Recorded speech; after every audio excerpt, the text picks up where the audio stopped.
Hello, and welcome to another episode of Be a Leader podcast, where we talk about current events in sports, military, and business through the lens of leadership. And as you probably know by now, we just finished Super Bowl 60.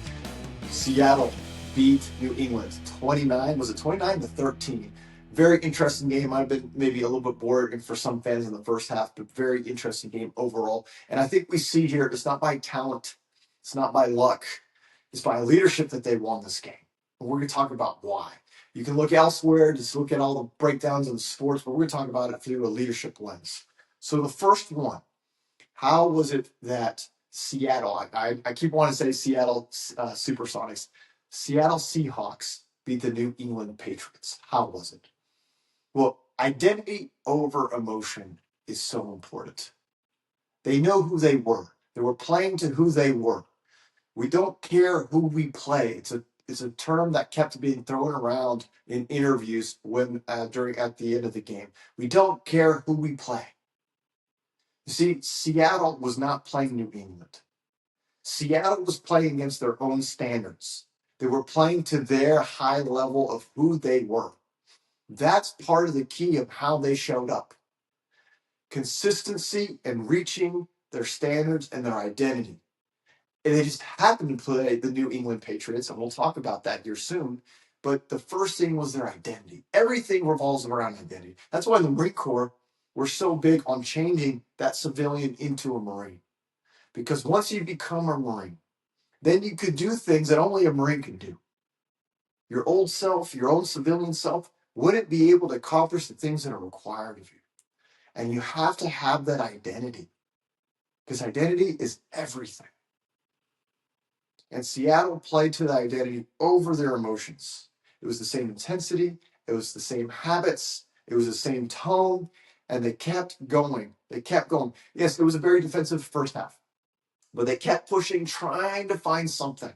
And they kept true to that. And they made a few field goals, which got them ahead 9-0 at halftime, but they kept going and focusing on that. Identity stabilizes you under pressure. And there's so much pressure in the Super Bowl. It's hard to get away from it. It just doesn't feel like any other game. But they focus on that. They stabilize that. And that was a key part of how they won the game. Again, the Marine Corps, it's all about identity. Who are you? You're a United States Marine.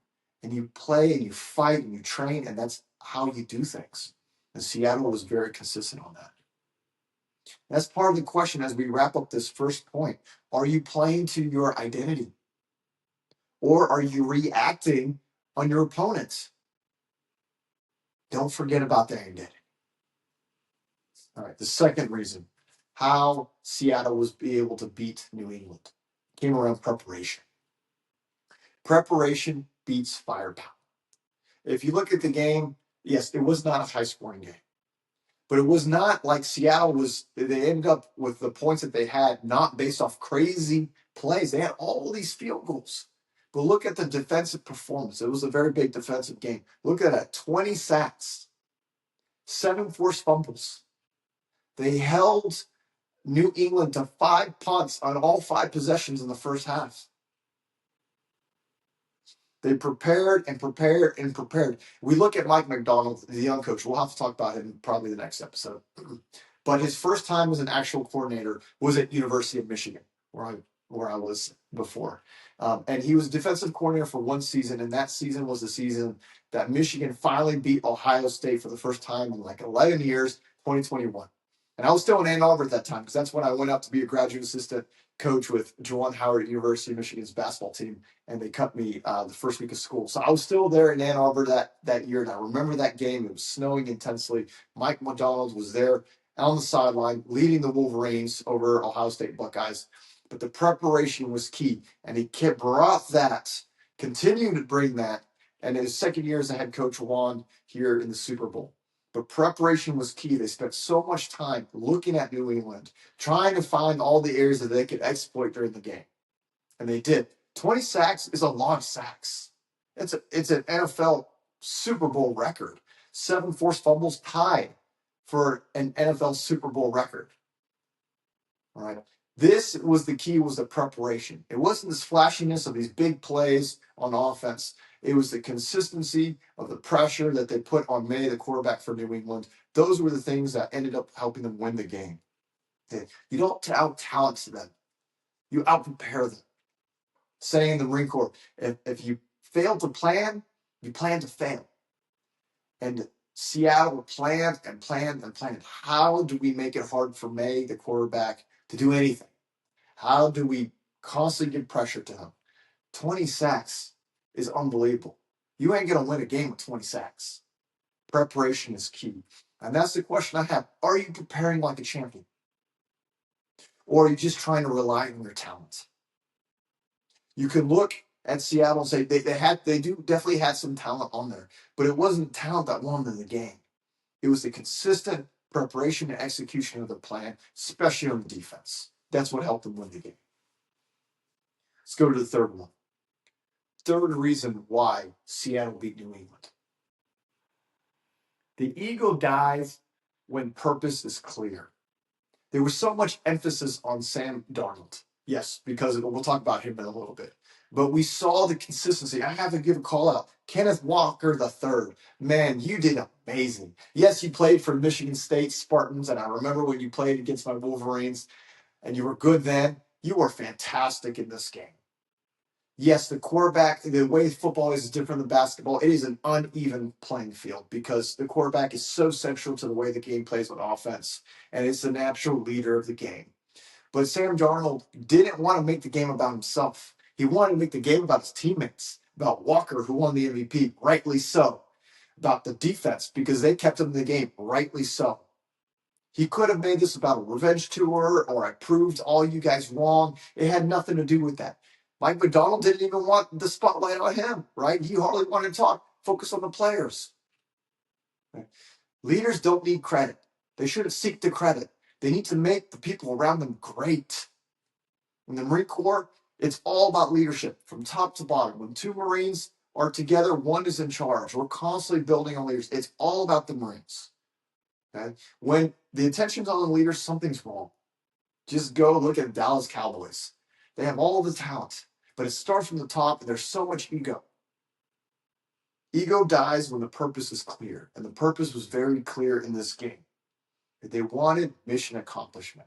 They wanted to focus on their identity, focus on their defense, keep pushing on offense, and see what they can do. Now, Walker was good. He was really good. So the question for you is ego killing your mission? We could have a whole episode on where our ego self-sabotages ourselves. In my basketball teams, usually it's because we try to do too much on offense. We create our own turnovers, unforced errors, unforced turnovers, trying to do too much. Ego, it could be that thing that's constantly stopping you. The reason why executive coaching is so helpful is because we can't see our blind spots. That's a whole definition of blind spots. We need someone else to be able to tell us these are our blind spots. And when we start searching for our blind spots and we start searching for other people's strengths and bringing it all together, focus in direction, that's where you can accomplish great things. That's what Seattle Seahawks did. The ego did not get in the way. They focused on the mission, and they're Super Bowl champions. And the fourth reason why Seattle won. Belief needs structure. Sam Darnold, we're going to come back to you now. At the end of the Super Bowl, he was interviewed, and his response was very interesting. He says, as long as you believe in yourself, anything is possible. And yes, that is true. That is a part of the ingredient to success. You have to have self-belief. If you don't believe in yourself, then you're setting yourself up for failure. However, in that same tone, we say, well, Sam, what happened when you were with the Jets? What happened when you were with the Vikings? Did you not believe in yourself? He said he believed in himself, and he continues to believe in himself, and he gave a lot of credit to his parents for that. But the belief was there. But it wasn't until he was with Seattle that he becomes a champion. And we see the part, the missing ingredient is the structure. You need the structure around you. There's more elements. Belief, it's like a no-go criteria. If you don't have it, you're not going to get there. But you still need the structure. You still need the environment around you. The community is so important. And that's a key ingredient that he was missing.